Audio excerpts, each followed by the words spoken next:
সিলেটের কানাইঘাটে সড়ক দুর্ঘটনায় এক যুবক নিহত হয়েছেন। শনিবার ২৫ মার্চ আনুমানিক দুপুর ২টার দিকে জকিগঞ্জ থেকে বিআরটিসি বাসে করে সিলেটে আসার পথে সড়কের বাজার এলাকায় এই দুর্ঘটনার শিকার হন হাসান নামের ওই যুবক।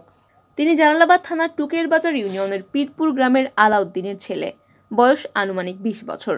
তিনি পেশায় জকিগঞ্জ সিলেট রুটে বিআরটিসি বাসের সুপারভাইজার ছিলেন বলে জানা গেছে। দুর্ঘটনার পর হাসান আহমদকে উদ্ধার করে সিলেট ওসমানী মেডিকেল কলেজ হাসপাতালে নিয়ে আসেন কিছু লোকজন। জানা যায় দুপুর ২টার দিকে জকিগঞ্জ থেকে ছেড়ে আসা বাসটি সড়কের বাজার এলাকা অতিক্রম করছিল।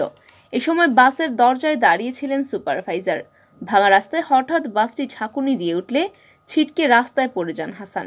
এতে তিনি গুরুতর আহত হন। রক্তাক্ত অবস্থায় তাকে উদ্ধার করে হাসপাতালে নিয়ে আসা হয়। ওসমানী হাসপাতালের police box incharge Jewel Ahmed দুর্ঘটনার বিষয়টি নিশ্চিত করে বলেন, দুপুরের দিকে কিছু লোক হাসানকে হাসপাতালে নিয়ে আসেন। পরীক্ষা নিরীক্ষা শেষে চিকিৎসক তাকে মৃত ঘোষণা করেন।